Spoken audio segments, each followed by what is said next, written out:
പ്രത്യാശിക്കുന്നവർക്ക് ഈ ശരിക്കും പറഞ്ഞാൽ വിശ്വാസത്തെ ആക്ടിവേറ്റ് ചെയ്യണത് ഈ പ്രത്യാശയാണ്. നമ്മൾ ഉടമ്പടി ചെയ്യണമെന്ന് വെച്ച് കഴിഞ്ഞാൽ നമ്മൾ എന്താ നമ്മളെ പ്രത്യാശയെയും വിശ്വാസത്തെയും മെറ്റീരിയലൈസ് ചെയ്യാൻ വേണ്ടിയുള്ള എഫിഷ്യൻസിയാണ് ഉടമ്പടി കാഴ്ചവെക്കുന്നത്. അത് ഞാൻ വളരെ ലളിതമായിട്ട് പറയാം. ബുദ്ധിയുള്ളവരും കുറച്ചുകൂടി വിദ്യാഭ്യാസം കൂടുതലുള്ളവരും അച്ഛൻ ആദ്യം പറഞ്ഞ ഫോളോ ചെയ്യണം. രണ്ടാമത് പറയണത് അതിൽ താഴെ ഗ്രാസ്പിംഗ് പവർ ഉള്ളവർക്കാണ്. എന്ന് വെച്ച് കഴിഞ്ഞാൽ ഈ വിഷയത്തെ സംബന്ധിച്ചിടത്തോളം വിശ്വാസം എന്നത് കാണപ്പെടാത്തതുണ്ട്, നമ്മുടെ കയ്യിലില്ല, പക്ഷെ കർത്താവിൻ്റെ കയ്യിൽ അത് ഉണ്ട് അല്ലേ. ഇനി എന്ത് ചെയ്യണം? വിശ്വാസം എന്നത് കാണപ്പെടാത്തതുണ്ട്, പ്രത്യാശിക്കുന്നവ ലഭിക്കുമെന്നുള്ള ഉറപ്പ്. ഈ പ്രത്യാശ ആരിലാണ്? ദൈവത്തിലാണ് പ്രത്യാശിക്കുന്നത്. ഈ പ്രത്യാശയ്ക്ക് നമ്മൾ ഇൻവെസ്റ്റ് ചെയ്യണത് എന്താണ്? ഈ നമ്മുടെ പ്രത്യാശയുടെ പ്രകടിപ്പിക്കുന്നതിന് നമ്മൾ ഉപയോഗിക്കുന്നതാണ് വിശ്വാസം.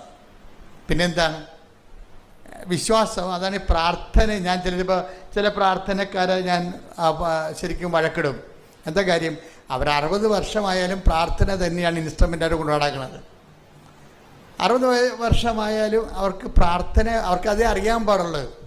പക്ഷെ ഒരു മേജർ സബ്ജക്റ്റിനെ അഡ്രസ്സ് ചെയ്യാൻ പ്രാർത്ഥന ചിലപ്പോൾ പരാജയമായിരിക്കും. എന്താ കാര്യം? പ്രാർത്ഥന വർക്കൗട്ട് ചെയ്യണത് വിശ്വാസത്തിലാണ്. അത് ദൈവിക പുണ്യത്തിൻ്റെ ആദ്യ ഭാഗമേ ആകുന്നുള്ളൂ. രണ്ടാം ഭാഗം എന്താണ്? പ്രത്യാശയാണ്. മൂന്നാം ഭാഗം എന്താണ്? സ്നേഹമാണ്. മനസ്സിലായില്ലേ? ഈ എപ്പോഴും നമ്മൾ ശ്രദ്ധിക്കേണ്ടത് സ്നേഹം, അതായത് ചില വിശ്വാസം ചില വിഷയങ്ങൾ പ്രാർത്ഥനയാൽ പ്രവർത്തനക്ഷമമാകും. ഈ കൊണ്ട് ഒരു 10 ജപമാല ചൊല്ലിയാൽ പ്രവർത്തനക്ഷമമാകും, പ്രാർത്ഥനയാൽ പ്രവർത്തനക്ഷമമാകും. ചിലത് അതിനേക്കാൾ മേജറാണത് പ്രാർത്ഥന കൊണ്ട് നിൽക്കത്തില്ല.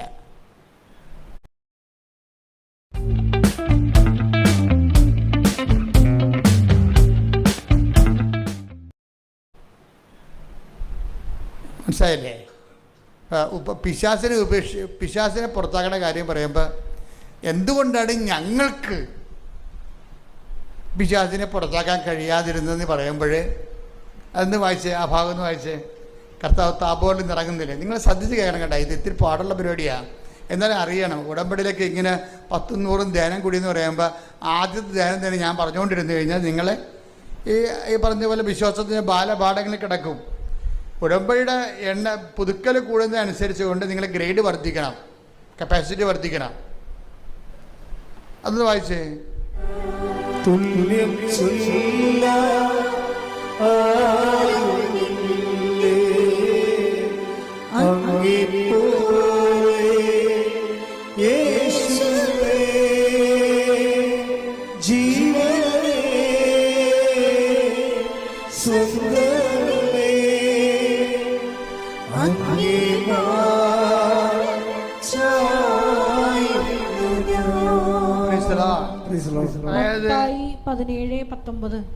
മത്തായി 17:19 വായിച്ചോളൂ.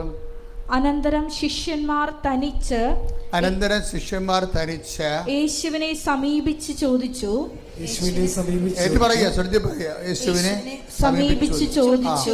എന്തുകൊണ്ടാണ് അതിനെ ബഹിഷ്കരിക്കാൻ ഞങ്ങൾക്ക് കഴിയാതെ പോയത്?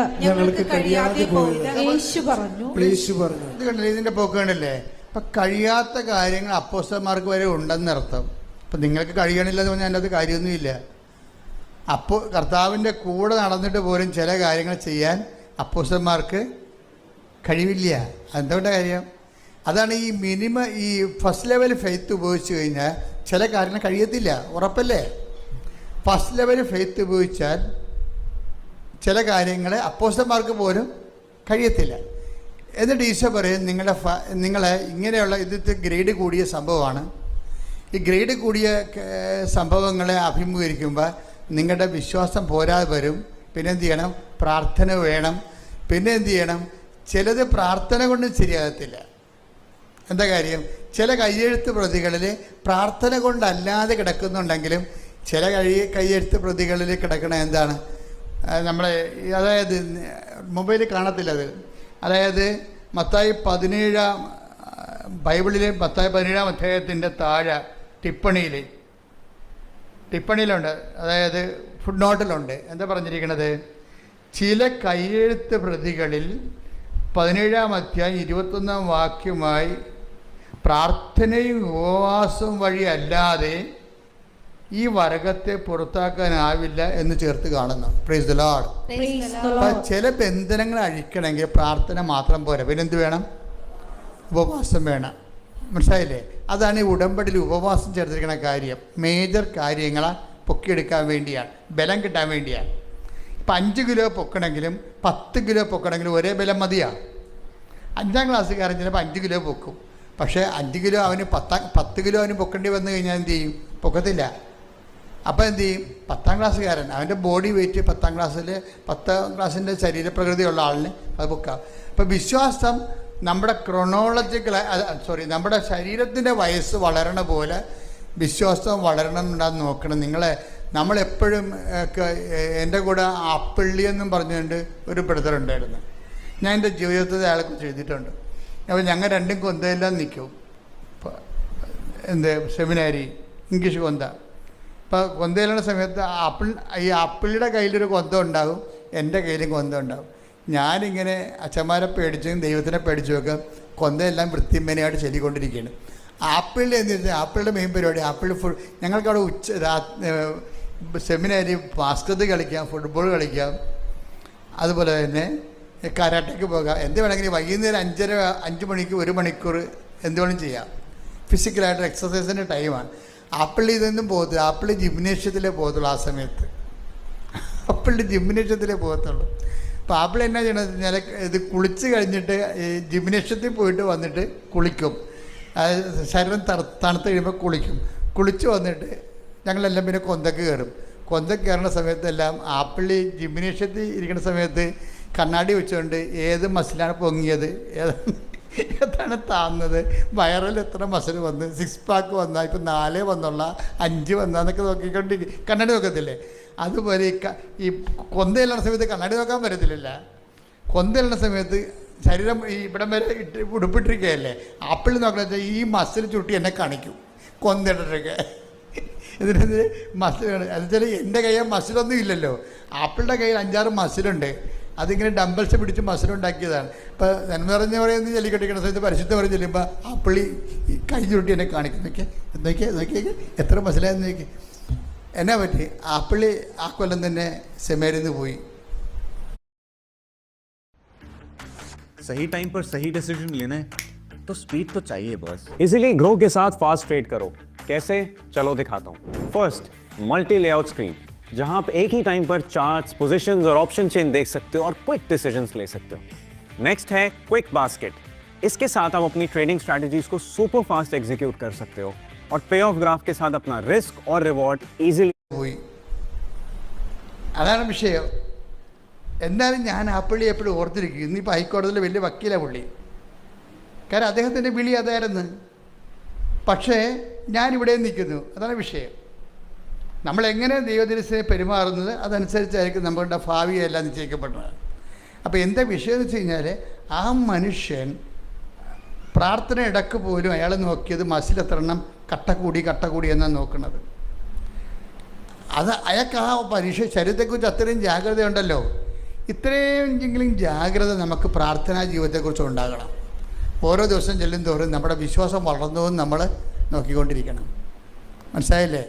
അയാൾ പ്രാർത്ഥന ഇടക്ക് പോലും അയാളുടെ ശരീരം വളർന്നതെന്നാണ് നോക്കിക്കൊണ്ടിരിക്കുന്നത്. നമ്മൾ ഭക്ഷണം കഴിക്കുമ്പോഴും നിങ്ങൾ പോയി സിനിമ കണ്ടാലും ശരി, അപ്പോഴും വിശ്വാസത്തെക്കുറിച്ച് നമുക്കൊരു ജാഗ്രത ഉണ്ടാകണം. ഇതിൽ വളരുന്നുണ്ടോ ഒന്ന് പ്രാർത്ഥിച്ച്. കർത്താവായ ദൈവമേ, വയസ്സ് വളരുന്നതനുസരിച്ച്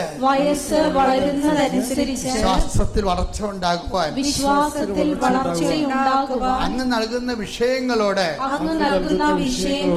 സുവിശേഷ വിഹിതമായി പ്രതികരിക്കുവാൻ എന്നെ അനുഗ്രഹിക്കണമേ. ശ്രദ്ധിക്കട്ടെ. ഹല്ലേലൂയ.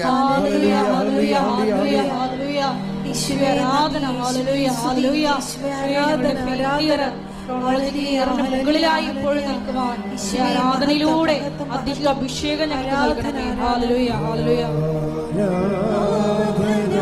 ഒരുമിച്ച് പാടുക.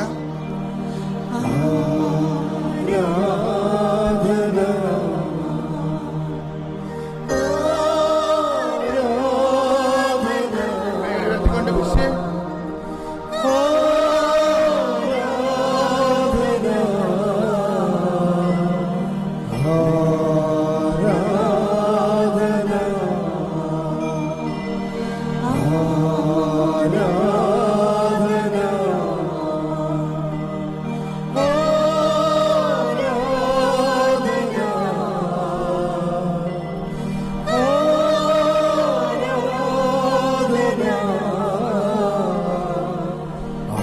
ആനന്ദത്തിൻ പൂർണ്ണതയേ,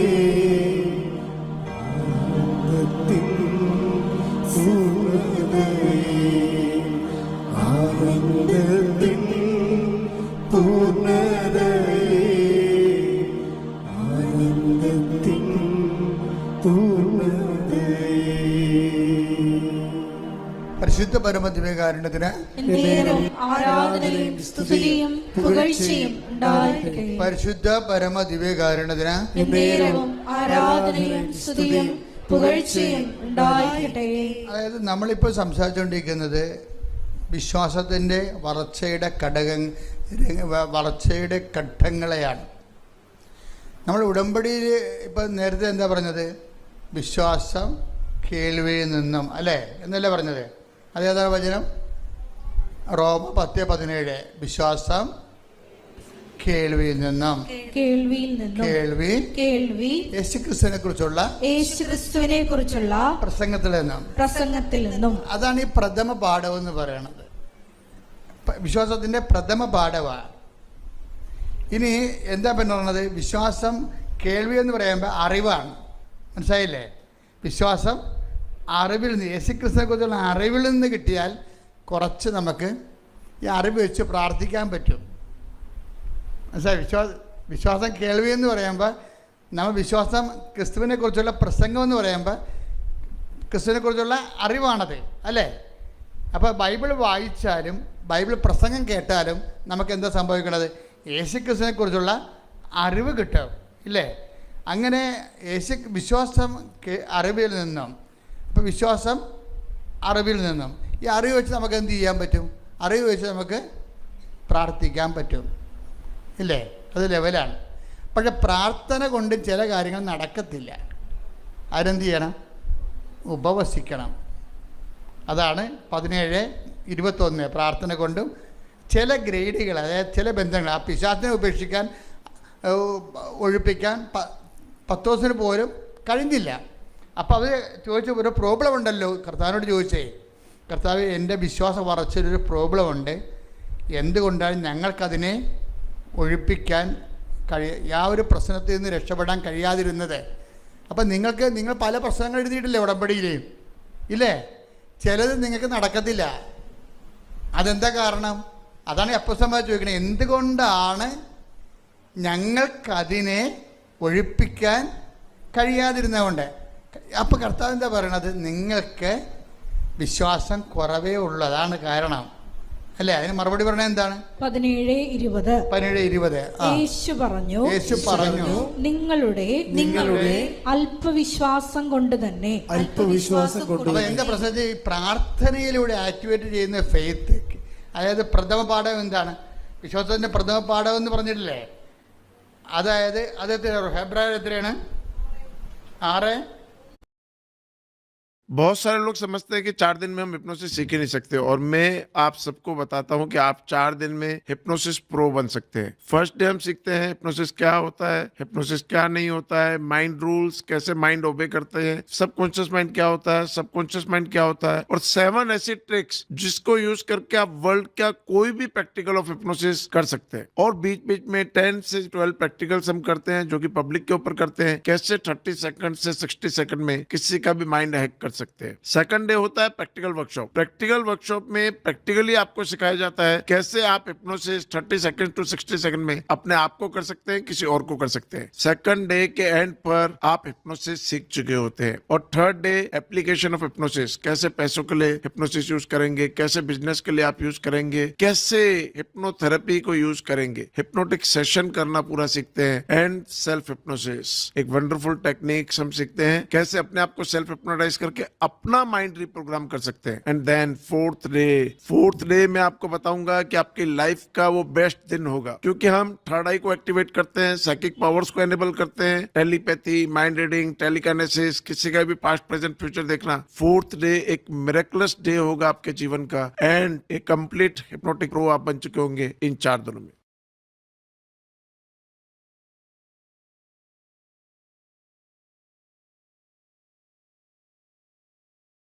Here's a look at my week on Facebook Gaming.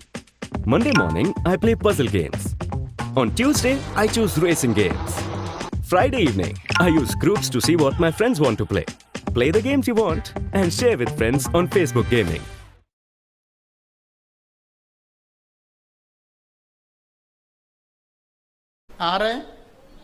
ഹെബ്രായർ 6:1 വായിച്ചേ. അതിനാൽ ക്രിസ്തുവിന്റെ വചനത്തിന്റെ പ്രഥമ പാഠങ്ങൾ പിന്നിട്ട് നമുക്ക് പക്വതയിലേക്ക് വളരാം. ഈ പ്രശ്നങ്ങൾ അധികരിക്കുന്നതിന്റെ ഉദ്ദേശം നമ്മളിങ്ങനെ ഫെയ്ത്ത് മച്യൂരിറ്റിയിലേക്ക് ദൈവം വളർത്തുകയാണത്. പിടികിട്ടിയേ? അല്ലാതെ ഇങ്ങനെ എന്തുകൊണ്ടാണ് വെച്ചിട്ട് പറയാം. ഇപ്പോൾ പണ്ട് വിജയകുമാർ സാർ എന്നോട് പറയുമായിരുന്നു, പ്രോബ്ലംസ് ആർ ഇൻ ക്യൂ എന്നാണ് പറയണത്. അതായത് ഓരോ ദിവസവും ഓരോ പ്രശ്നം ഉണ്ടാകും. എത്ര പ്രാർത്ഥനയ്ക്ക് കുഴപ്പമൊന്നുമില്ല, വിശുദ്ധ ജീവിതത്തിന് കുഴപ്പമില്ല, പക്ഷേ പ്രശ്നം ഒഴിഞ്ഞിട്ട് നേരം ഉണ്ടാകത്തില്ല. അപ്പോൾ നമ്മളവർക്ക് അയ്യോ ഞാൻ ഇത്രയും പ്രാർത്ഥിക്കണമല്ലോ, എന്നിട്ട് എന്താണ് പിന്നെയും പ്രശ്നം തന്നെ. നമ്മളെന്താ ചെയ്യണത്? പിന്നെയും പ്രശ്നം ഉണ്ടാകാതിരിക്കാനാണ് നമ്മൾ ഈ ഉടമ്പടി എടുത്തിരിക്കുന്നത്. പിടിയിട്ടില്ലേ? നമ്മൾ പ്രാർത്ഥിക്കുന്നതിൻ്റെ ഉദ്ദേശം എന്താണ്? പിന്നെയും പ്രശ്നം ഉണ്ടാകാതിരിക്കാനാണ്. പക്ഷെ ചിലർ പറയും, അച്ഛാ നമുക്ക് ഈ പ്രാർത്ഥിക്കുന്നതോറും പ്രശ്നമാണല്ലേ അച്ഛാന്ന് ചോദിക്കും. ആ ചിലർക്ക് എങ്ങനെയാണ് അപ്പോൾ പ്രാർത്ഥിക്കാതിരിക്കണമല്ലേ നല്ലതെന്ന് ചോദിക്കും. അതാണ് അവർ ഉദ്ദേശിക്കണത്. പ്രാർത്ഥിച്ചില്ല പിന്നെ പ്രശ്നമില്ലല്ല, പ്രാർത്ഥിക്കുമ്പോഴല്ലേ ഈ പ്രശ്നം ഉണ്ടാകണത്. ചിലർക്ക് പ്രാർത്ഥിക്കുന്നതോറും പ്രശ്നം ഉണ്ടാകും. അപ്പോസ്തലന്മാർക്ക് പ്രാർത്ഥിക്കുന്നതോറും പ്രശ്നം ഉണ്ടായി. എന്താ പ്രശ്നം ഉണ്ടായത്? നേരത്തെ അവർക്ക് വിശക്കണ പ്രശ്നങ്ങളേ ഉള്ളു. അത് വലിയോടത്ത് നോക്കി കട്ട് തിന്ന ചെയ്യുമ്പോൾ പത്രോസ് വരെ കണ്ടവൻ്റെ പുരയിടത്തിൽ നിന്നും ഗോതമ്പ് കട്ടുന്ന പാർട്ടിയാണ്. അത് സാധാരണ മനുഷ്യരല്ലേ. അപ്പം അതുകൊണ്ട് അതൊന്നും ഈശോയ്ക്ക് അതൊന്നും പ്രശ്നമല്ലേ. പക്ഷേ അങ്ങനെയാണെങ്കിലും ആ ഒരു ഫെയ്ത്തിലൊന്നും അത് പുള്ളിക്ക് ഉപവാസം ഇല്ലാഞ്ഞിട്ടല്ല അങ്ങനെ ചെയ്തത്. അപ്പം ഈശോ എന്നാ പറഞ്ഞത് കഴിഞ്ഞാൽ ഇപ്പോൾ ഇറ്റ്സ് ഓക്കെ, പക്ഷേ ഒരു ഗ്രേറ്റർ പ്രോബ്ലം വന്നാൽ നീ ഗോതമ്പ് കട്ടുന്ന തീരത്തില്ല പ്രശ്നം. കാര്യം എന്താണ്? ഉപവസിക്കുക തന്നെ ചെയ്യണം. പിടിയിട്ടില്ലേ? അപ്പം നീതീകരിച്ചായിരുന്നു. ഈ ആ ഭാഗം ഒന്ന് എടുത്തേ. മത്തായി 12-ാം അധ്യായം 1 മുതലുള്ള തിരുവചനങ്ങൾ. മത്തായി 12:1. അക്കാലത്ത് ഒരു സാബത്തിൽ യേശു ഗോതമ്പ് വയലിലൂടെ കടന്നു പോവുകയായിരുന്നു. അവന്റെ ശിഷ്യന്മാർക്ക് വിശന്നു. അവർ കതിരുകൾ പറിച്ചു തിന്നാൻ തുടങ്ങി. ഫരിസേയർ ഇത് കണ്ട് അവനോട് പറഞ്ഞു, നോക്കൂ, സാബത്തിൽ നിഷിദ്ധമായത് നിന്റെ ശിഷ്യന്മാർ ചെയ്യുന്നു. അവൻ പറഞ്ഞു, വിശന്നപ്പോൾ ദാവീദും അനുചരന്മാരും എന്താണ് ചെയ്തതെന്ന് നിങ്ങൾ വായിച്ചിട്ടില്ലേ? അവൻ ദൈവഭവനത്തിൽ പ്രവേശിച്ച് പുരോഹിതന്മാർക്കല്ലാതെ തനിക്കോ സഹചരന്മാർക്കോ ഭക്ഷിക്കാൻ അനുവാദമില്ലാത്ത കാഴ്ചയപ്പം ഭക്ഷിച്ചതെങ്ങനെ?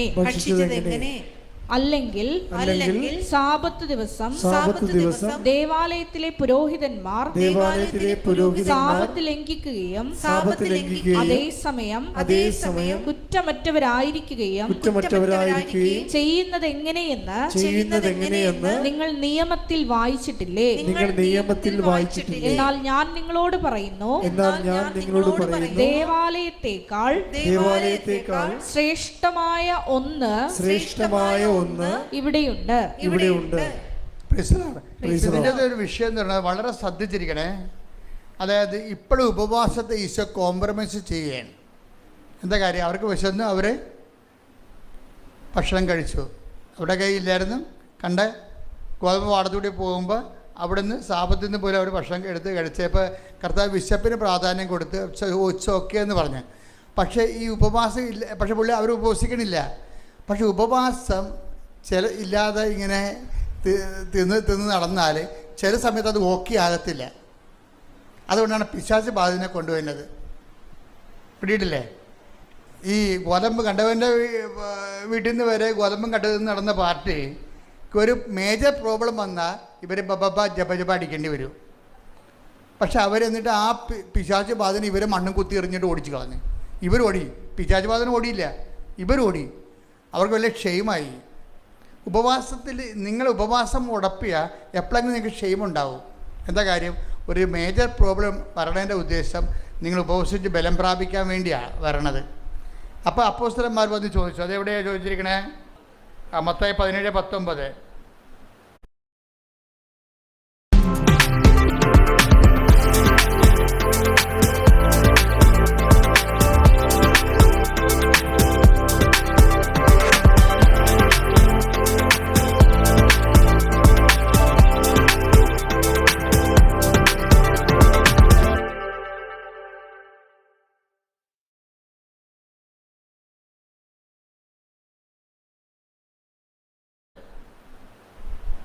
അനന്തരം ശിഷ്യന്മാർ തനിച്ച് യേശുവിനെ സമീപിച്ച് ചോദിച്ചു, എന്തുകൊണ്ടാണ് അതിനെ ബഹിഷ്കരിക്കാൻ ഞങ്ങൾക്ക് കഴിയാതെ പോയത്? യേശു പറഞ്ഞു, നിങ്ങളുടെ അല്പവിശ്വാസം കൊണ്ട് തന്നെ. ഉപവാസത്തിൽ സ്കൾക്കിങ് ഉണ്ടാക്കുന്നത് എന്തുകൊണ്ടാണ്? അല്പവിശ്വാസമാണെന്ന് മനസ്സിലായില്ലേ? ഇപ്പം ഇതിങ്ങനെയാണ് കർത്താവ് നമ്മളെ പഠിപ്പിക്കുന്നത്. ഇപ്പം നിങ്ങൾ ഉപവസിക്കണില്ല, ഉഴപ്പി. അപ്പോൾ നിങ്ങൾ പറയാം, ആൾക്ക് 60 വയസ്സായി, എനിക്ക് ഉപവസിക്കേണ്ട കാര്യമില്ലെന്ന് പറയും. ഒരാൾ പറയാം, എനിക്ക് രോഗമാണ്, സഭ പറഞ്ഞിട്ടുണ്ട് രോഗികൾക്ക് ഉപവസിക്കേണ്ട കാര്യമില്ലെന്ന്. അപ്പോൾ എന്തെങ്കിലും മുട്ടായി കുത്തിയൊക്കെ എടുത്തിട്ട് മുടന്തന്യായം പറഞ്ഞിട്ട് നമ്മൾ ഉത്തരവാദിത്വം സ്കൾക്ക് ചെയ്യും. അതിൻ്റെ കാര്യം എന്താണ്? എന്തുകൊണ്ടാണ് ചെയ്യാൻ പറ്റാവന്? അല്പവിശ്വാസമാണ്. ചില ഉടമ്പടി എടുക്കുന്നുണ്ട്, പക്ഷെ ഉപവസിക്കണില്ല. അതിൻ്റെ കാര്യം എന്താ? അപ്പോൾ നിങ്ങൾക്ക് മേജർ പ്രോബ്ലത്തെ കൈകാര്യം ചെയ്യാൻ പറ്റത്തില്ല. എന്തുകൊണ്ടാണ് ഞങ്ങൾക്ക് അതിനെ ബഹിഷ്കരിക്കാൻ കഴിയാതിരുന്നത്? ഇപ്പോൾ കർത്താവ് എന്താ പറയണത്? 17:21. അതായത് പ്രാർത്ഥനയും ഉപവാസവും കൊണ്ടല്ലാതെ നിങ്ങൾക്കതിനെ ബഹിഷ്കരിക്കാൻ കഴിയുകയില്ല. അപ്പോൾ ഉപവാസം രംഗത്ത് വന്ന് കർത്താവ് 17 മത്തായി 12 കോംപ്രമൈസ് ചെയ്ത ഉപവാസം ഇപ്പം എന്താണ്? മസ്റ്റായിട്ട് വന്നു. 4ാം ക്ലാസ്സിൽ പഠിക്കേണ്ടെന്ന് പറഞ്ഞ് വിട്ട ലെസനാണ്. പക്ഷേ എപ്പോഴായാലും പഠിക്കാൻ പറ്റത്തില്ല. 10ാം ക്ലാസ് ആയപ്പോൾ ആ ലെസൺ വീണ്ടും ചോദിച്ചു. 4ാം ക്ലാസ് ആയതുകൊണ്ടാണ് അത് പഠിക്കേണ്ടെന്ന് പറഞ്ഞത്. അത് നിനക്ക് തലേ കയറത്തില്ലെന്ന് പറഞ്ഞത്. പക്ഷെ പഠിക്കാൻ മുന്നോട്ട് പോകാൻ പറ്റത്തില്ല. ഉപവാസത്തെ നമുക്ക് സ്കൾക്ക് ചെയ്യാൻ പറ്റത്തില്ല. ഇനി എന്താ പ്രോബ്ലം എന്ന് വെച്ച് കഴിഞ്ഞാൽ, ഉപവാസവും പ്രാർത്ഥനയും എന്ന് പറയുമ്പോഴും വരുന്നൊരു വിശ്വാസം എന്ന് പറയുന്നത്, പ്രാർത്ഥനയെന്ന് പറഞ്ഞാൽ വിശ്വാസം കൊണ്ടല്ലേ ആൾക്കാർ പ്രാർത്ഥിക്കണത്. പിന്നെ എന്താണ്? ഉപവസിക്കണത് എന്താണ്? പ്രത്യാശിച്ച ആൾക്കാരെല്ലാവരും ഉപവാസത്തോടെയാണ് കർത്താവിനെ കാത്തിരുന്നത്. മനസ്സിലായില്ലേ? ഇപ്പം മാതാവൊക്കെ എന്ത് ഉപവാസത്തിൻ്റെ ആൾക്കാരാണ്. എല്ലാ ചേടത്തിമാരും എല്ലാ സ്ത്രീകളും കർത്താവ് ദൈവപുത്രൻ അവിടെ ഉദരത്തിൽ ജനിക്കുമെന്ന് വിചാരിച്ചുകൊണ്ട് ഉപവസിച്ചുകൊണ്ടിരുന്നതാണ്. ഉപവാസം എന്ന് പറഞ്ഞാൽ കാത്തിരിപ്പാണ് ഉദ്ദേശിക്കുന്നത്, പ്രത്യാശയാണ്. മനസ്സിലായില്ലേ? ഉപവാസം എന്ന് പറഞ്ഞാൽ എന്തിനാണ് നമ്മൾ ഉപവസിക്കുന്നത്? പ്രത്യാശയുടെ പ്രകട രൂപമാണ് ഉപവാസം. അല്ല പട്ടിണി നിന്നിട്ട് നമ്മൾ വയറും കുഞ്ഞിട്ട് കർത്താവ് ഞാൻ കട്ടപ്പെട്ട കണ്ടില്ല കർത്താവ്, ഈ ത്യാഗങ്ങളും കണ്ട് കർത്താവ് എന്നെ എന്തെങ്കിലും സഹായിക്കും, അതിനല്ല ഉദ്ദേശിക്കുന്നത്. ഉപവാസം എന്ന് പറയുന്നത് പ്രത്യാശ എന്ന പുണ്യം ആക്ടിവിറ്റി ചെയ്യണം. നമ്മൾ ആദ്യം പ്രാർത്ഥിച്ചു അല്ലേ? പ്രാർത്ഥന എന്താണ്? വിശ്വാസം എന്ന പുണ്യമാണ് പ്രാർത്ഥനയിലൂടെ നമ്മൾ ആക്ടിവിറ്റി ചെയ്യണത്. ഉപവാസം എന്താണ്? പ്രത്യാശ എന്ന പുണ്യം നമ്മൾ ആ ആക്ടിവിറ്റി ചെയ്യും. കാരണം എന്താണ്? പിതാക്കന്മാർ എല്ലാവരും പ്രാർത്ഥിച്ച് ഉപവസിച്ചുമാണ് ദൈവത്തിൻ്റെ അനുഗ്രഹങ്ങളെ കാത്തിരുന്നത്. ഇന്ന് സ്തുതിക്കട്ടെ. ഹല്ലേലൂയ, ഹല്ലേലൂയ, ഹല്ലേലൂയ. യേശുവേ നന്ദി, ഹല്ലേലൂയ, ഹല്ലേലൂയ, ഹല്ലേലൂയ, ഹല്ലേലൂയ. പ്രാർത്ഥന എന്താണത്? വിശ്വാസത്തിൻ്റെ പ്രകടരൂപം പ്രാർത്ഥന. ഉപവാസം എന്താണത്? പ്രത്യാശയുടെ പ്രകടരൂപം. നമ്മൾ ഉപവസിച്ച് എന്താ അർത്ഥം? നമ്മൾ പട്ടിണി നിന്നിട്ട് ദൈവത്തിന് കിട്ടാനാ? ദൈവത്തിന് കിട്ടുന്നത് നമ്മൾ ആ വിഷയത്തിൽ പ്രത്യാശ അർപ്പിക്കുന്നു. കർത്താവിൽ നമ്മൾ പ്രത്യാശ അർപ്പിക്കുന്നു. അതിന് പകരം അത് കർത്താവിൽ നമ്മൾ പ്രത്യാശ അർപ്പിക്കുന്നുവെന്ന് ദൈവത്തോട് പറയാൻ വേണ്ടിയാണ് നമ്മൾ എന്ത് ചെയ്യണത്? ഉപവസിക്കണത്. റെഡിയാ? അപ്പോൾ ഉപവസിക്കണത് എന്തിനാണ്? പ്രത്യാശ എന്ന പുണ്യം. ഇപ്പം നമ്മൾ ജപമാല പ്രാർത്ഥിക്കുമ്പോൾ എന്താ? ഞങ്ങൾ പ്രത്യാശ എന്ന പുണ്യമുണ്ടായി വർദ്ധിക്കുവാൻ നിരത്തിക്കുവാനോട് അപേക്ഷിക്കണമേ. അതുതന്നെയാണ് നമ്മൾ ഉപവസിച്ചുകൊണ്ട് ദൈവത്തോട് പറയുന്നത്. എന്താണ്? ഞാൻ ഉപവസിക്കുന്നു. കാര്യം എന്താണ്? നിന്നിലുള്ള എൻ്റെ പ്രത്യാശയെ ഞാൻ പ്രകടിപ്പിക്കുന്നു. മനസ്സിലായില്ലേ? അപ്പോൾ ഇപ്പോൾ ഓരോ പ്രോബ്ലംസിനും കറസ്പോണ്ടായിട്ടുള്ള മെഷീനറിയാണ് ഉപയോഗിക്കേണ്ടത്. ഇപ്പോൾ ചില സ്ക്രൂ ഒക്കെ തിരിക്കാൻ സ്ക്രൂ ഡ്രൈവർ ഒരു 8-ൻ്റെ സ്ക്രൂ തന്നെ സ്പാനർ എടുക്കുമ്പോൾ 8-ൻ്റെ സ്പാനർ എടുത്തതെന്ന് പറയത്തില്ലേ? അപ്പോൾ അത് 8-ൻ്റെ തിരിച്ച് കഴിഞ്ഞാൽ തിറങ്ങും. ചിലത് പറയും ഇത് 8-ൻ്റെ പിടിക്കണില്ല 14-ൻ്റെ എടുക്കാൻ പറയും. അപ്പോൾ മെക്കാനിസ്റ്റുകൾ ഉടനെ 14-ൻ്റെ എടുത്ത് കൊടുക്കും. അപ്പോൾ 14 ഇട്ട് തിരിക്കും. അപ്പോൾ ചിലത് പ്രാർത്ഥന കൊണ്ട് നടക്കത്തില്ല, 8-ൻ്റെ കൊണ്ട് നടക്കത്തില്ല. പിന്നെ എന്ത് ചെയ്യും? ഉപവാസം കയറ്റിവിടും 14-ൻ്റെത്. ചിലത് 14-ൻ്റെ കൊണ്ട് നടക്കത്തില്ല. ചില ഡ്രില്ലർ കൊണ്ടുവന്നിട്ട് തിരിക്കേണ്ടി വരും ആ സാധനം. അതിനാണ് സ്നേഹം എന്ന് പറയണത്. വിശ്വാസം അറിവ് കൊണ്ട് വിശ്വാസത്തിന് ആദ്യ നിലവാരം പ്രഥമ പാഠങ്ങൾ എന്തിനുള്ളതാണ്? പിന്നിടാൻ വേണ്ടിയുള്ളതാണ്, തള്ളിക്കളയാൻ വേണ്ടിയുള്ളതാണ്. അവിടെ 90 വയസ്സ് വരെ പ്രഥമ പാഠം കടിച്ചതും കിടക്കരുത്. 90 വയസ്സായി ഇപ്പോഴും വിശ്വാസത്തിൻ്റെ പ്രഥമ പാഠമാണ്. എന്താ പ്രശ്നം? നിങ്ങൾ ഈ ഭൗതിക അനുഗ്രഹങ്ങൾ മാത്രം ആഗ്രഹിച്ചാണ് ഇത് കർത്താവിൽ വന്നിരിക്കണമെന്നുണ്ടെങ്കിൽ ചില ആൾക്കാർ സാത്താൻ ഭക്ഷണത്തിന് പോയില്ലേ? അവരെയൊക്കെ അറിയാം ഈ ജീവിതം മാത്രമേ അവനെയൊക്കെ ഉള്ളെന്നറിയാം. അതുകൊണ്ട് സാത്താനെങ്കിൽ സാത്താൻ, കള്ളനോട്ടെ, കരിഞ്ചന്ത. അപ്പോൾ അവിടെ പോയാൽ പിന്നെ പ്രാർത്ഥന പോലും ആവശ്യമില്ല. പോകൃത്തരക്കാണ് ജീവിക്കുക. 5 പെണ്ണുങ്ങളെ 10 പെണ്ണുങ്ങളെ ഉപയോഗിക്കാം, 10 ആണുങ്ങളെ ഉപയോഗിക്കാം, എത്ര വേണേൽ ഡൈവേഴ്സ് ചെയ്യാം. നമുക്ക് ബിസിനസ് വളർന്നു പോലെ. സാത്താനടുത്ത് വരുമ്പോൾ ഈ ഉപവാസവും ഇല്ല, പ്രാർത്ഥനയും ഇല്ല, ഒരു പ്രശ്നവും ഇല്ല. വൃത്തികെട്ട എല്ലാത്തരം പരിപാടിയും കാണിച്ചാലും ശരി, അതനുസരിച്ചുകൊണ്ട് ഭൗതിക ഉയർച്ച ഉണ്ടാകും. അതുകൊണ്ടാണ് ബൈബിൾ പറയണത്. ഈശോ എപ്പോഴും ചോദിക്കുന്ന ഒരു ചോദ്യമുണ്ട്. എന്താണ്? Do you want to go? നിങ്ങൾക്കും പോകണമെന്ന് ഉണ്ടോ? എപ്പോഴും നമ്മളോട് നമ്മുടെ സിലബസ് വലുതാക്കിക്കൊണ്ട് കർത്താവ് ചോദിക്കുന്ന കാര്യം എന്താണ്? നിങ്ങൾക്കും പോകണമെന്നുണ്ടോ? അപ്പോൾ എപ്പോഴും അതൊരു ചോദ്യമാണ്. അപ്പോഴേ കുറേ പേര് പോകും അല്ലേ? അതെടുത്തേ 6:63 എടുത്തേ യോഹന്നാൻ്റെ സുവിശേഷം. കട്ടിയാക്കി കർത്താവ് സിലബസ് കട്ടിയാക്കും. പിതാക്കന്മാരെ മരുഭൂമി വെച്ച് മഞ്ഞ ഭക്ഷിച്ചു, അതുപോലെ ഈ അപ്പം ഭക്ഷിക്കുന്ന നിത്യം ജീവിക്കാൻ ലോകത്തിൻ്റെ ജീവന് വേണ്ടി ഞാൻ നൽകുന്ന അപ്പം എൻ്റെ ശരീരം തന്നെയാണ്. അപ്പോൾ എൻ്റെ ശരീരം തന്നെയാണെന്ന് പറയുമ്പോൾ സിലബസ് കട്ടിയായി. അവർ ചോദിക്കും, ഇയാളുടെ ശരീരം, ഇയാൾ യൗസേപ്പിൻ്റെ മകനല്ലേ, മറിയമല്ലേ ഇയാളുടെ അമ്മ, ഇയാളുടെ ശരീരം നമ്മളെങ്ങനെ ഭക്ഷിക്കണത്? ഇത് എന്നാ വർത്താനെന്ന് ചോദിക്കും. കഠിനമാണെന്നൊക്കെ പറയും. അപ്പോൾ അങ്ങനെ കുറേ ആൾക്കാരിട്ട് സിലബസ് കഠിനമാക്കും. വിശ്വാസത്തിൻ്റെ വിഷയം കഠിനമാക്കും. വിശ്വാസത്തിൻ്റെ വിഷയം കഠിനമാക്കുമ്പോൾ എൻ്റെ അർത്ഥം എന്താണ്? നിങ്ങളെ പ്രഥമ പാഠങ്ങൾ പിന്നിട്ട് വന്നതിൻ്റെ അർത്ഥം. വിശ്വാസത്തിൻ്റെ വിഷയം കഠിനമാകും.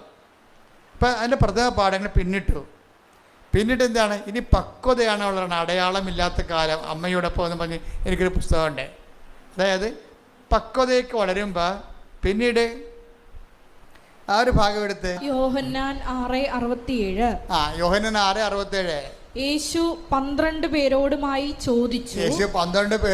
ചോദിച്ചു, നിങ്ങളും പോകാൻ ആഗ്രഹിക്കുന്നുവോ? അപ്പം നമ്മൾ ഇടയ്ക്ക് ഇങ്ങനെ കൊടയും. എൻ്റെ അർത്ഥം എന്താ? ഇട്ടും പോടാന്ന് എൻ്റെ അർത്ഥം. ഇനിയുള്ള പാഠം നിങ്ങൾ നിൽക്കണമെന്നില്ല, കരുതത്തിൽ കട്ടിയാണ്. കർത്താവിൻ്റെ ഉദ്ദേശം എന്ന് പറയുന്നത് അതാണ്. പ്രഥമ പാഠങ്ങൾ പിന്നിടുമ്പോൾ നമുക്ക് എപ്പോഴും ഒരു ഡ്രൈനെസ് തോന്നും. നമ്മൾ ഇപ്പോൾ കുറേ പ്രാർത്ഥിക്കുന്നു, ചില സമയത്തൊക്കെ ആത്മീയ വരൾച്ച തോന്നും. അച്ഛന്മാർക്കൊക്കെ എപ്പോഴും തോന്നും. കാര്യം അവർ കടകടാന്നിങ്ങനെ വളരണ കാരണം വളർച്ചയുടെ ഘട്ടത്തിൽ ഭയങ്കരമായിട്ട് അയ്യോ ദൈവം ഉണ്ടോ എന്നൊക്കെ ചോദിച്ചു പോകും. ആരും കുഴപ്പമില്ല, വിശുദ്ധന്മാർക്കും തോന്നിയായിരുന്നു, ജോൺ ഓഫ് ദി ക്രോസിനും തോന്നിയായിരുന്നു. അയാൾ പറഞ്ഞത് dark night of the soul എന്ന് പറയും, ആത്മാവിൻ്റെ രാത്രി. ദൈവത്തെക്കുറിച്ച് ഒരു പിടിയും കിട്ടണില്ല. ഇത്രയും നാൾ ജീവിച്ചു, ഭയങ്കര വിശുദ്ധിയോടെ ജീവിച്ചു. പക്ഷെ ചില സമയത്ത് ലെഫ്റ്റ് ഇൻ ദി എയർ, ദൈവം ഉണ്ടോ എന്ന് പോലും സംശയമാണ്.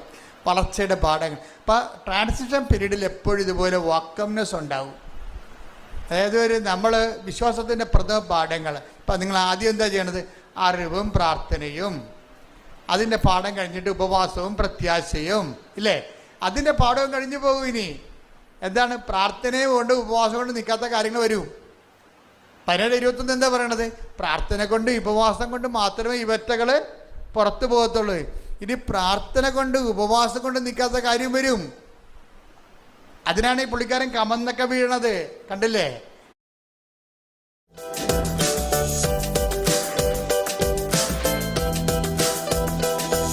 ഈ ഫ്രണ്ട്സിനൊക്കെ ഞാൻ ക്രിയേറ്റ് ചെയ്ത ഫ്രണ്ട് ആപ്പ് എന്നുള്ള ഒരു ആപ്പിലൂടെയാണ് കേട്ടോ. ഈ ഒരു ആപ്പ് ഒരു ഫ്രണ്ട് മേക്കിംഗ് ആപ്പാണ്. ഇതിൽ നമുക്ക് പുതിയ പുതിയ ആൾക്കാരെ മീറ്റ് ചെയ്യാനും അതേപോലെ സ്പെഷ്യൽ കണക്ഷൻസ് ബിൽഡ് ചെയ്യാനും പറ്റും through video and audio calls. And ഇതിൽ നിങ്ങൾക്ക് ഗ്രൂപ്പ് ചാറ്റ്സിൽ ജോയിൻ ചെയ്യാൻ പറ്റും, ഗെയിംസ് കളിക്കുക, വേരിയസ് ആക്ടിവിറ്റീസിൽ റൂംസും ഹോസ്റ്റ്. ഈ ഒരു ആപ്പ് സേഫ് ആണ് വിത്ത് വോയിസ് വെരിഫിക്കേഷൻ ആൻഡ് നിങ്ങൾക്ക് ഇൻട്രസ്റ്റ് ഇല്ലാത്ത ആൾക്കാരെ നമുക്ക് ബ്ലോക്കും ചെയ്യാം. ഇതിൽ നമുക്ക് വുമൻസിന് ഗിഫ്റ്റ് ഉണ്ട്, ആ ഗിഫ്റ്റ്സ് നമുക്ക് റിയൽ മണി ആയിട്ട് കൺവേർട്ടും ചെയ്യാം. പ്ലേ സ്റ്റോറിൽ ആപ്പ് അവൈലബിൾ ആണ്, വേഗം പോയി ഡൗൺലോഡ് ചെയ്തോ.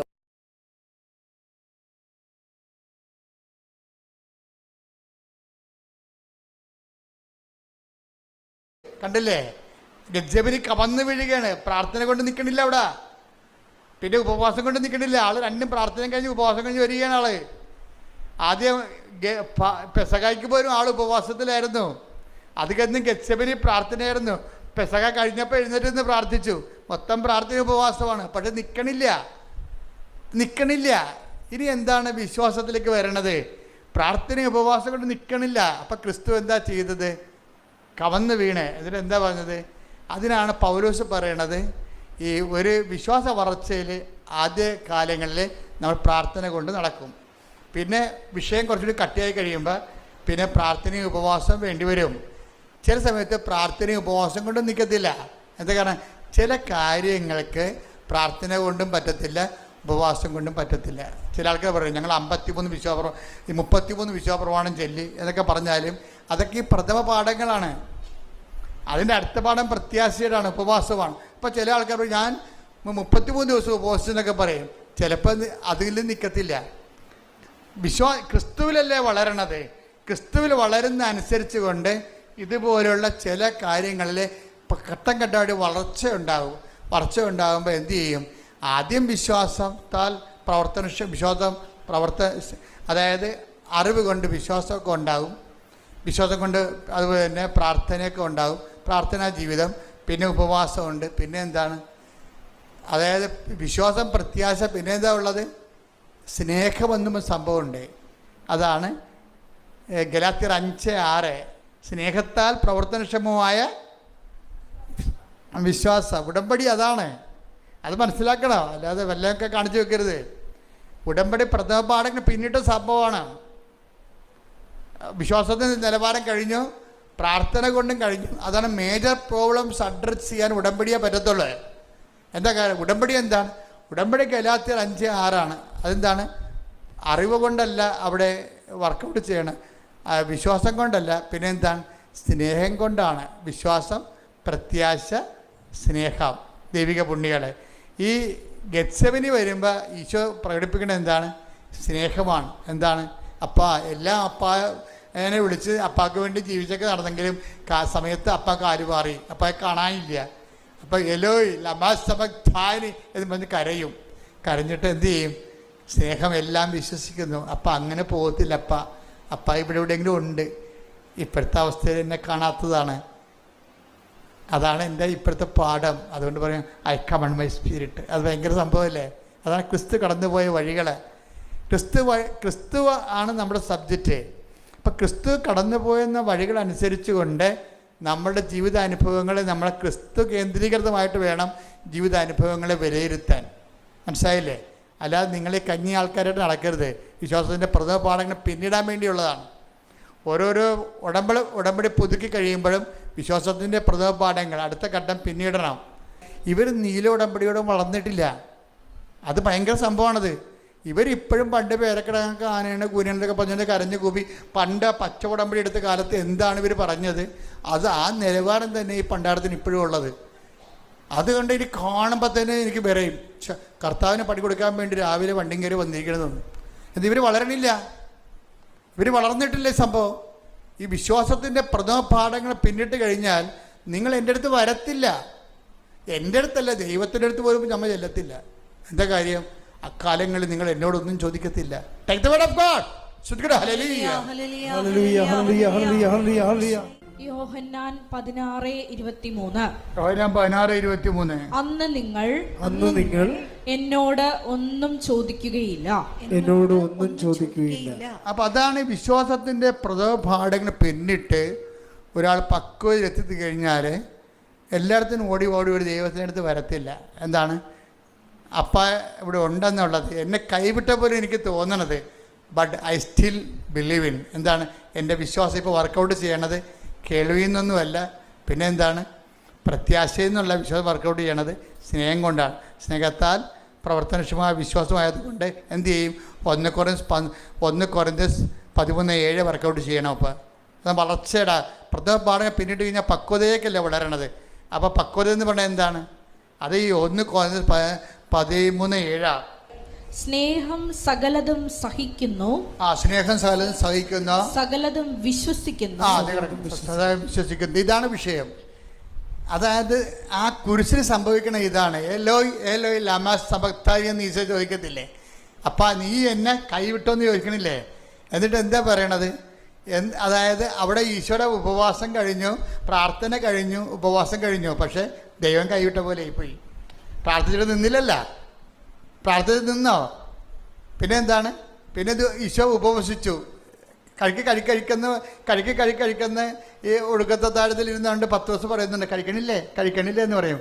അപ്പോൾ ഈശോ പറയും എനിക്കിന് ഉപവാസമാണ്, നാളെ ഈ സമയത്ത് അപ്പായുടെ കൂടെ മേശപ്പുറത്ത് പെസക ഞാൻ കഴിക്കും സ്വർഗീയ എഴുന്നേശാരയിലെന്ന് പറയും. എന്നിട്ട് അവൻ എഴുന്നേരുന്നിട്ട് ഭയങ്കരമായൊരു സ്വസ്രഗീതം ആരംഭിക്കും. എല്ലാവരും കൈയടിച്ച്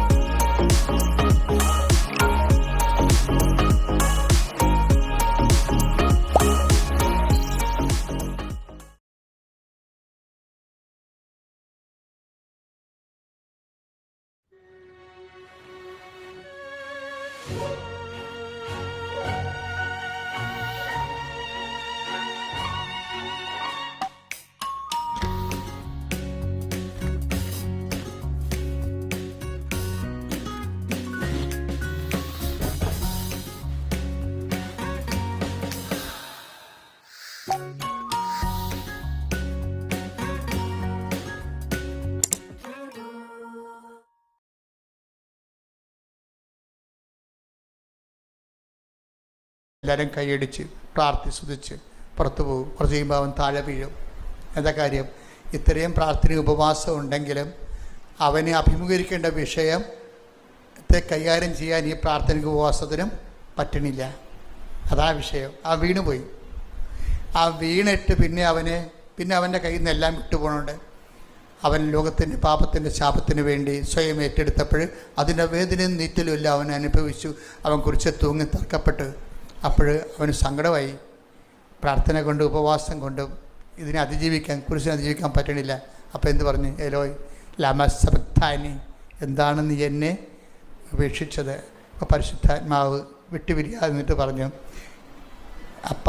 അപ്പായല്ലേ ഇപ്പം നീ കാണാതിരിക്കാനുള്ളത്, ഇനി 1 മിനിറ്റ് കഴിയുമ്പോൾ ഞാനും കൂടി പോകാൻ അപ്പ എനിക്ക് ആ കമാൻഡ് തന്നിട്ടുണ്ട്. അതുകൊണ്ട് ഞാനും പോകാൻ പോവുകയാണ്. നീ ഒരു പണി ചെയ്യണം. സ്നേഹം എല്ലാം വിശ്വസിക്കുന്നു. അപ്പ ഇവിടെ ഉണ്ടെന്ന് നീ വിശ്വസിക്കണം. എന്നിട്ട് നീ അപ്പായിക്ക് നിൻ്റെ ആത്മാവിനെ ഏൽപ്പിക്കണം. ഉടനെ അവൻ പറഞ്ഞു, പരിശുദ്ധാത്മാവ് ഇറങ്ങിപ്പോവുകയും ആ ഒറ്റ വാക്ക് ആ സമയത്ത് അവൻ പറഞ്ഞുകൊണ്ടിരുന്ന് ഐ കമൺ മൈ സ്പിരിറ്റ്.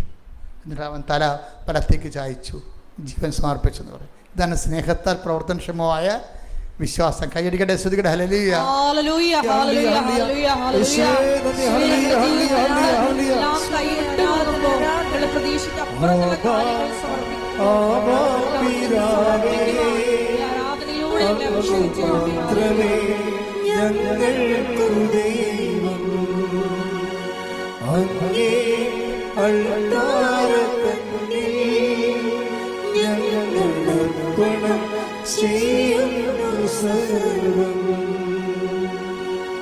ഇതിൻ്റെ വിഷയം എന്ന് പറയണത് ഉടമ്പടി എപ്പോഴും ടാർഗറ്റ് ചെയ്യുമ്പോൾ അതെന്താണ്?